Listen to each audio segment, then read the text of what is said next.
Saudara, kita ke informasi selanjutnya. Marvel merilis trailer sequel film Black Panther untuk pertama kalinya dan mendapatkan sambutan hangat penggemar. Informasinya kami rangkum dalam Jendela Dunia.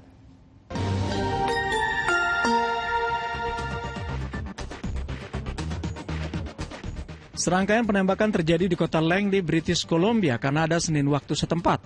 3 orang tewas dalam insiden ini termasuk pelaku penembakan. Polisi menyatakan bahwa pelaku melepaskan tembakan di sebuah kasino, tempat penampungan tunawisma dan 1 lokasi lainnya sebelum akhirnya pelaku ditembak polisi.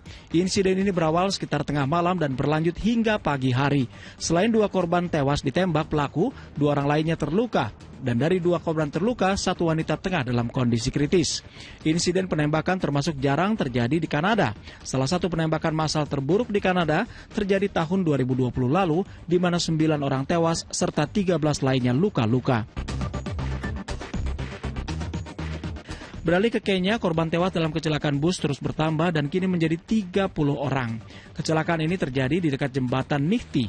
Dikabarkan bus naas ini terjatuh dari jembatan dan terjun ke dalam sungai. Diduga bus mengalami remblong, karena menurut saksi mata, bus dalam kecepatan tinggi sebelum kecelakaan terjadi.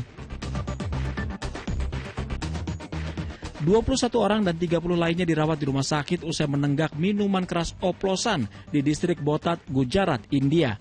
Polisi menyatakan insiden ini terjadi di wilayah yang melarang produksi, penjualan, serta konsumsi alkohol. Polisi sendiri telah menahan sejumlah pembuat minuman keras yang diduga terlibat dalam musibah ini.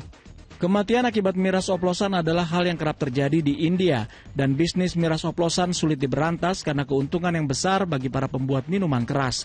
Dan mereka bisa menjual hasil produksi ke kalangan masyarakat tidak mampu di seluruh India dengan harga yang sangat murah karena tidak dikenakan pajak. Polisi Nasional Ukraina hari Senin merilis sebuah video yang menggambarkan serangan rudal Rusia yang menghancurkan sebuah sekolah di kota Bakhmut di wilayah Donetsk yang dikuasai Ukraina. Serangan ini terjadi hari Minggu lalu dan sekolah dalam keadaan kosong.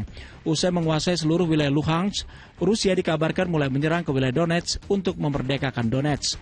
Di awal perang, Vladimir Putin memang menyatakan bahwa target utama perang Rusia ke Ukraina adalah untuk membebaskan seluruh wilayah Donetsk dan Luhansk. Namun Rusia mengancam akan terus memperluas cakupan serangan bila negara-negara barat terus memberikan bantuan peralatan berat militer ke Ukraina.